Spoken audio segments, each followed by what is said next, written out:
Greetings, friends, and welcome back to our 30-day Gospel Reading Challenge, and we are ready for day 25, which takes us to chapter 16, verse 16 in the Gospel according to John. And we'll read through verses 33. This deals with kind of the triumph and the joy of the witness of Jesus. He's still having this conversation with his disciples. He's still trying to explain to them that he's going to be going away, that he has to return to the Father. He makes an interesting promise that the day is coming when he will no longer speak to them in parables, as he is now. It's still that kind of just that preparation, and the disciples still don't fully understand. And they won't fully understand until after the resurrection, as we'll see as we continue reading this story. Open up your hearts this morning. It's going to be very, very short, not a lot of commentary. And let's just see what the Word of God has to say to us. Beginning with verse 16, chapter 16, from the Gospel of John. In a little while, you will no longer see me, and then a shorter time later you will see me again. Then some of his disciples said to one another, "What does he mean by saying to us, 'In a little while you will no longer see me, and then a short time later you will see me again, because I am going to the Father'? What is this little while? We do not know what he means." Jesus knew that they wanted to question him, so he said to them, "You are asking one another what I meant by saying, 'In a little while you will no longer see me, and then in a short time later you will see me again.' Amen, amen, I say to you, you will weep and mourn while the world rejoices. You will be sorrowful, but your grief will turn into joy." Please note, there's a sense in which that is always true, isn't it? Right now, the world is catapulting itself into depravity, right? We see this all over the United States. If you've been around a few decades, you've seen just the massive decline in morality. Sexual immorality, it's all just really went to a place that many of us never imagined possible. And the world has rejoiced over this, by and large, right? They're thrilled that we've gone this direction. While many of us, those of us who have the Spirit of God, who can see things through that lens, we weep. We mourn. We're filled with sorrow. I'm reminded of Lot. Peter says Lot's soul was vexed day to day. Every day his soul was vexed by the things that he saw taking place in Sodom and Gomorrah. In Sodom, that is.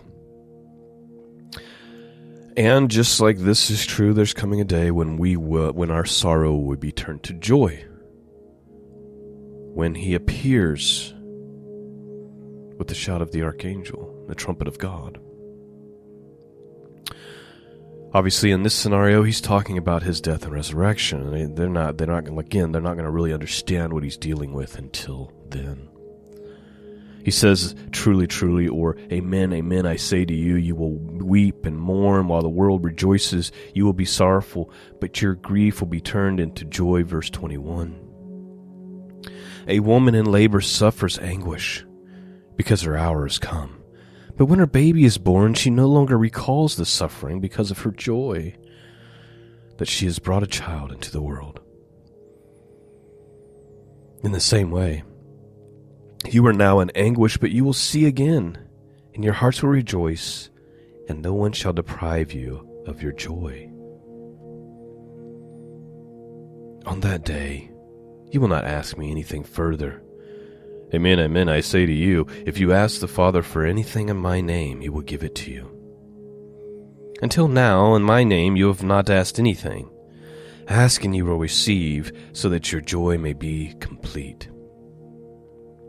I have used figures of speech to explain these things to you. The hour is coming when I will no longer use figures, but I will tell you about the Father in plain words. When that day comes, you will make requests in my name. I do not say that I will entreat the Father on your behalf, for the Father himself loves you because you have loved me and have come to believe that I came from God. I came from the Father and have come into the world, and now I am leaving the world and returning to the Father. So please note, he says, he has with his statement here where he's like, I've been using parables, right? I've been speaking to you in figures of speech. But there's coming a day when I'm going to explain these things plainly. Well, when is that day? It's probably likely referring to the 40 days that he spent kind of moving around, talking to the disciples, teaching and stuff after his resurrection. In Acts, the very first chapter, it says in verse 3, to whom he also showed himself alive after his passion, by many infallible proofs, being seen of them 40 days, and speaking of the things pertaining to the kingdom of God. But in this time, before his death and resurrection, everything is in parables. Everything has to kind of be sorted out, so to speak. Let's continue on. Verse 29, we're almost finished with the reading portion of this morning. His disciples respond by saying, at last you are speaking plainly, his disciples said, and not using figures of speech. Now we realize that you know everything and do not need to have anyone question you. Because of this we believe that you came from God. Jesus responded, have you finally come to believe? I tell you, the hour is coming. Indeed, it already come, when you will be scattered, each one of you to his own home. And you will leave me alone, and yet I am not alone, because the Father is with me. I have told you this so that in me you may be in peace. In the world you will endure suffering, but take courage. I have overcome the world.